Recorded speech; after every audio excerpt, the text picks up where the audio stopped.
video was a follow-up to a previous one where we discussed NEAR accounts and access keys. In there, we created a new testnet account on wallet.testnet.near.org, shown here. Upper right-hand corner, we see that we have videos.testnet. This is the one. In creation of this, we chose the seed phrase as the recovery option and then used NEAR CLI and what we're seeing here, NEAR Wallet, to take a look at the different keys on the account. We did not enable two-factor authentication, 2FA, as that would be a bit too complicated to explain in the initial explanation of how keys work. But 2FA is the preferred choice, especially for folks who don't have a hardware wallet. We currently, by the way, do have Ledger support on NEAR CLI and NEAR Wallet. So in this video, we're going to pick up where we left off, enable 2FA, and go through the workflow of sending some NEAR tokens and going through that like confirmation process. Then we're going to hear from Matt Lockyer on how this is all working on chain, explore the different steps involved, and look at the multisig contract and a bunch more. So we could, for this video, just create a new account like videos2.testnet if it were available, and then choose to enable 2FA. But I think it'll be interesting to have kind of a roundabout approach. This is going to be a rather atypical workflow, but it gives us an excuse to use some tooling and learn some stuff. So let's do it. Where we left off was we have one full access key on this account. You can actually see it here in Wallet. Another thing we did in the last video was we used NEAR CLI, and you can use this command, NEAR keys, videos.testnet, and it will show all the keys. As a reminder, on NEAR we have two types of keys, full access keys and function call access keys. Sometimes function call access keys are also referred to as limited access keys.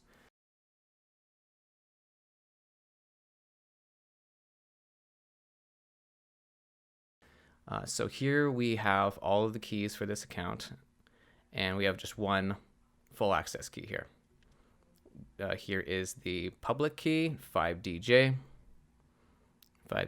down here. So those are two different ways of looking at it. So by default, when you're creating an account like this and before you enable 2FA, you're going to have two full access keys. One of them will live in browser local storage. It will look like this. If you right click and do inspect, choose the application tab, local storage, here we go. And now I've filtered it for this particular account. And this was the private key that was created upon creation. In the last video, however, we demonstrated rotating keys out. We showed the private keys plain as day in that video. And so in order to clean that up, we used this private key on my computer. That's a full access key, and we deleted all the rest of the keys. So we were in the clear. So now we're in kind of a funny state where we have basically removed the full access ability of this browser local storage key. So this guy can't do anything except just show that there's this account called videos.testnet on here. It doesn't have any ability. If you try to send tokens with this, it's not going to work. So let's use a very atypical workflow that I was talking about, and let's just restore this. A couple of NEAR CLI commands that sometimes confuse folks. This is a great opportunity to go over that. Once again, you just type NEAR and you'll see a few different commands here. And the two that I'm talking about are NEAR generate key and NEAR add key. So generate key is basically going to be the action that you do when you want your computer to use randomness to create an ED25519 private key, and it'll also store the public key. So just typing NEAR generate key will not actually change anything on your account. So let's actually do that. NEAR generate key. And here we're going to do something kind of silly. This is atypical. Let's just say atypical workflow. So what does it say here? Key pair with ED25519, that's the elliptic curve. public key has been created for this weird account. It goes without saying that if I were to refresh this, nothing has changed. All it did was just create this particular file. So we can actually see this by looking at same directory, credentials, default, videos. Aha, here is that file on our computer. So it created it and it spat out this public key right here. The second part, if you want to add a key using NEAR CLI, is to say NEAR add key videos.testnet, and then you can just give it the public key. If you don't give any more flags on this command, it will create a full access key. Adding full access key. Okay, and as usual, let's go to our Explorer. Explorer takes a look at the blocks, sees what the transaction fee was, etc. So now we have created a second full access key. Now there are two showing up here. So now I am going to hide this part in the video, but we are showing the private key in this JSON file. It also has the public key, has the account ID. So I'm going to copy this, go back, and with some hackery, going to update this value inside of the browser. Okay, now that we have done that, this logged in session essentially has that full access key. So we can try sending some NEAR to mic.testnet, confirm and send. And it was done. And you can see that in the upper right-hand corner, the NEAR amount went down. Okay, great. So this is actually, now we are at the state that we would have been if we created a brand new account and didn't go through the last video. I will mention that if you get confused by various NEAR CLI commands, I highly recommend using this search up here in our docs, which is docs.near.org. Pretty easy to remember. And the search feature is actually a really good way if you're having a hard time navigating around. It's a great way to see how to use this. Here's add key. It's, for instance, you can go down here. There's some examples. It's pretty great. Now, let's go and actually enable 2FA. So in the upper right-hand corner, I'm going to click on my profile, go to the profile landing. So we are going to add a recovery method of email recovery.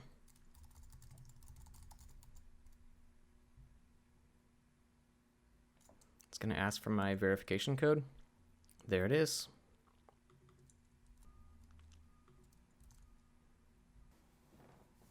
Okay, now we're going to make sure two-factor authentication is enabled. Success.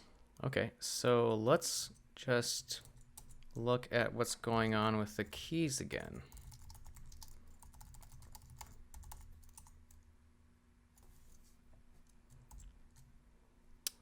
Okay, I'm going to scroll to the top. So it looks like we have a few different function call access keys now, including one that only has one method for confirm, others that have multiple methods. Interesting. So we now have no full access keys on this account. Let's try sending some NEAR and see what happens.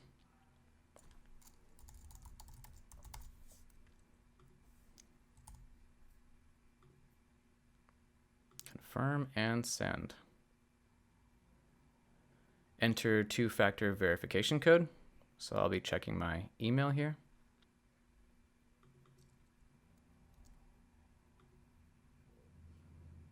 Looking in the upper right-hand corner, we have 278 NEAR. Now we're down. So that is the confirmation process that just happened.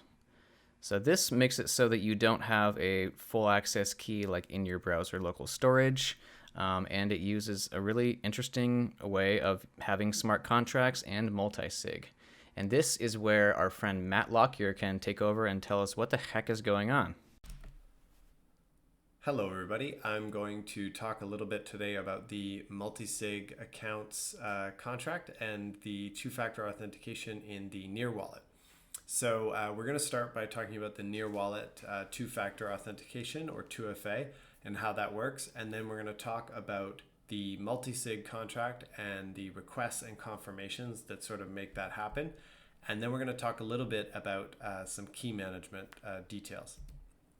So jumping right in, normally when you use the NEAR wallet in sort of without two-factor authentication, you would just sign a transaction on your side, the client side, because it's a non-custodial wallet. So we don't keep the keys; you have the keys. You would sign a transaction, and then you would send it through RPC to get to the blockchain, and then it would be included in a block, this signed transaction. And then it would be validated, executed, state would change, and then you would get a response back on the client side. So nothing too complicated right now.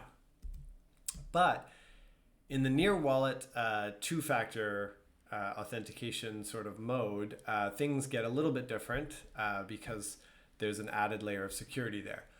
So from the client side, step one is basically for you to add and confirm a multisig request. We'll take a look at what those are in just a moment. But that's basically just like signing any old transaction. And then in the multisig contract, that request is going to be created, and then there's going to be one confirmation, the first confirmation on that request. And then we're going to move to the NEAR wallet helper, which will send out an email or a text message depending on how you have your second factor set up. And once you've received the email or the text message, there's a code inside that. And that code is so that you can prove to the NEAR wallet helper that you have control over that device at that moment in time. So you're going to go ahead and submit the code in the NEAR wallet, and that's going to send the code to the NEAR wallet helper, and the NEAR wallet helper will then add the second confirmation to the multisig request that was created back in step one. And after that, we're going to include that in the blockchain. So awesome. So let's take a look at what multisig requests are and sort of how they work. So Mike mentioned in a previous video that we have these sort of primitive actions in the NEAR blockchain. So we have like all these things you can do. You can transfer, you can create account, deploy contract, add key, delete key. These are sort of the primitive actions of the NEAR blockchain. And multi-signature requests are kind of like nothing more than just sort of wrappers around these primitive actions. So if we look at the example where you want to send 1,000 Yocto, we're going to send it to videos.testnet. A multi-signature request, it just looks like some JSON where you have a receiver ID, videos.testnet, and then you have a list of actions. And in this case, we only have one action. The type is a transfer action, which is a lot like, a regular NEAR action. And the amount is 1,000, and that would be 1,000 Yocto. So when it comes to confirming these requests, typically you deploy this multi-signature contract and you call a new constructor with an argument of 2. And that's usually just sort of like a rule of thumb. You want 2 or more confirmations, so you want 2 factors. Now you might want 3 or 4 or 5 if you have like a DAO or something crazy like that. But in this case, like basically with the NEAR wallet, it's just two factors. So we just have 2 confirmations. And then there's a few other methods on the contract. So there's add request and confirm, delete request, and confirm.